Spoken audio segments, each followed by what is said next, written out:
My wife happens to be away for a week visiting my grandchildren.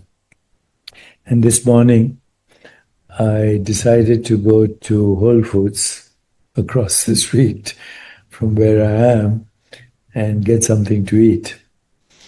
And in the fruit section, I found these amazingly delicious looking, because I hadn't bought them yet, figs. And I remember growing up in India, where figs, in Hindi, they're referred to as anjeer, as one of my favorite foods. And then as I brought those figs home and had a couple and enjoyed them, I realized that when you bite into a fig, you may also be biting into a wasp. Not a whole buzzing one. Relax. The fig wasp crawls inside to lay eggs, gets trapped, dies, and the fig, being a gracious host, simply dissolves her with an enzyme called phycin. I would have called it pectin. But anyway, the enzyme is called phycin, and by the time the fig reaches your mouth, the wasp has become a fig, fully, seamlessly. No funeral, no forwarding address. And here's where it really gets cosmic. You think you're eating a fig.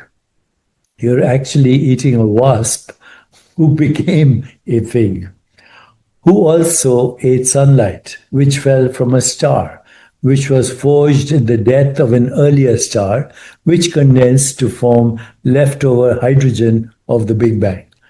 So when you chew the fig, you're gumming your way through 13.8 billion years of cosmic history. A deceased insect mother, the metabolic ambitions of a Mediterranean tree, and a sunbeam that just left its source long before you were born. Bon appetit. The seeker says, I don't want to eat the wasp. Reality says, too late. You are the wasp, and the fig, and the teat. This is the great cosmic joke of non-duality. We spend our lives drawing a tidy little circle around me, my body, my snack, my opinions about insect corpses, and the universe just keeps leaking in around the edges. There's no clean line where the fig stops and you begin. The wasp didn't ask permission to become a fig, and the fig didn't ask permission to become you, and you didn't ask permission to become the awareness listening to my words right now. Everything is quietly eating everything all the time and calling it lunch. The universe is a free lunch. The mystic doesn't recoil from the wasp. The mystic laughs because the wasp was never separate. The death was never an ending. And you, worried about the whole business itself, is just a temporary shape that the universe is wearing while it has a snack. And here is the detail that ought to make us all grin. The Buddha, the enlightened one, woke up under a fig tree, the Bodhi tree. Ficus religiosa, the sacred fig, is botanically a fig. So the most famous awakening in human history happened beneath a tree whose every fruit is a small tomb and a small resurrection at once.